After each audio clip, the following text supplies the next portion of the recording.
Welcome to the Launceston General Hospital Queen Victoria Maternity Unit. This is a PowerPoint and a video on labour and birth. A lot of your information will be in your maternity information package, which is this book, so please give some time to read the section on labour and birth. It does explain it really well and in very good depth.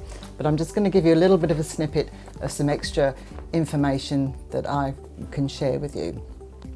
I'm a midwife here and I work in the team model of care for antenatal care, and I also work on the birthing suite and the postnatal ward on level 4. Congratulations on your pregnancy. You're entering a very exciting time of your life, and it will be challenging, exciting and rewarding. And we hope this video, along with your maternity information package, will help explain some of your questions that you may have. I'm sure some of you might be feeling fearful and anxious about giving birth. This is quite normal, but we hope this video and slideshow will help to give you some strategies to cope with the pain of childbirth and promote a positive attitude towards this natural event. We will not be able to cover everything, but this video will give you a small snippet into this natural event. But please refer to your maternity information package for more in-depth information. The following slides are all based on evidence. There's a lot of information out there, some good, some not so. Apart from your information package, another excellent website is from the Royal Women's Hospital in Melbourne. You can either enter that into the search engine, into your search engine, or it's www.thewomens.org.au. There's a lot of information on this site. For example, if you find the section called Find a Fact Sheet A to Z, you can, and if to carry on from that, if you want to find how to do pelvic floor exercises, say for example, all you need to do is find the fact sheet, go into P, and it will explain exactly how to do pelvic floor exercises. So ladies, you should be starting to do them now, and then yes, you do need to continue them for the rest of your life after you've given birth. Also, it's on page 44 in your information book. Remember, labour will have an end. Okay, the pain won't last forever, and you'll get a beautiful prize at the end of this. And don't forget, and you forget the pain once the baby's in your arms. Labour and birth is unique for every woman, and it's unlikely to mistake the signs of labour. When the time comes, if you're unsure and need advice, you just need to phone the numbers in your orange book, and this goes straight through to the birthing suite. And you will talk to a doctor or a midwife, and they will just listen to the advice that they give you. They will be asking you questions when you phone up. We have a pad by the side of the phone so that we don't miss asking you any questions. They'll ask you things like your name, your age, your date of birth, when your due date, and then they will ask you what's happening. Also, they might ask you if you've had a show. Now, you might not understand what this is, but I'll just explain it to you very quickly. So this is your cervix here. So we just seem to sometimes think that all this has got to do is just get to 10 centimetres. But it actually has quite a lot to do, and the slides do talk about effacement, which is this part of the cervix here, thinning out, getting thinner before it dilates to the 10. Okay, so that's what that means. This is the mucus plug here. So then the midwife or doctor will ask you if you've had a show, and this is what she's talking about. You won't mistake it. It'll be mucus, clear or pink or a little bit blood stained.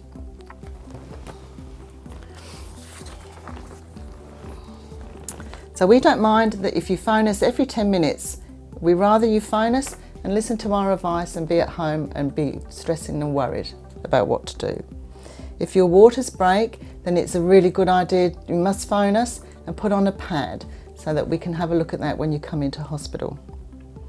When you come into the birth suite, you will be taken into an assessment room first. So that assessment room, we're just the nurse or midwife or doctor will do a straightforward assessment first before taking you into the labour ward. You may even be sent home. It's a really good idea to stay at home for as long as possible. Try and stay at home for as long as you can and stay upright, moving around. You will labour so much better at home in your own environment. When you are in labour, you'll be moved over to the birthing suite. You will have one midwife to look after you for the whole of her shift. This you may or may not have filled in a birthing plan. So birthing plan will look like this, and it's got two sides for you. This is for you to fill in. This allows you the opportunity to share thoughts and your needs with your midwife, doctor and support person. Don't worry if you haven't, because there will be always time when you come into the birthing suite to discuss your needs and wishes with the midwife, doctor looking after you.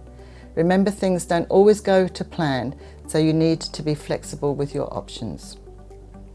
The slides cover medicated and non-medicated pain relief options. Do not underestimate what your own body can do. Try and think about distraction techniques that will help you focus on the contractions and help you get through from one contraction to the next. Just focus on one contraction at a time. Don't think about the timeline at all. Try and think about some things that will help you get through the pain. Moving around from one part of the room to the other, staying upright, staying up off of the bed.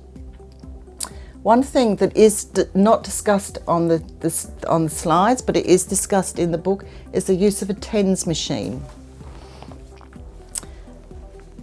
Please give this an option. I've seen many women labour and give birth with just by using a TENS machine. The information is correct in the book. You can hire these or you can buy them, but please try and organise that before you go, at least around about 35-36 weeks of pregnancy. Another thing that I can just talk to you about is when you've had your baby, you've got the opportunity of storing your own baby's stem cells. So this leaflet will also explain to you about how you can do that, and also if you just put cell care into your search engine, the information will come up there too.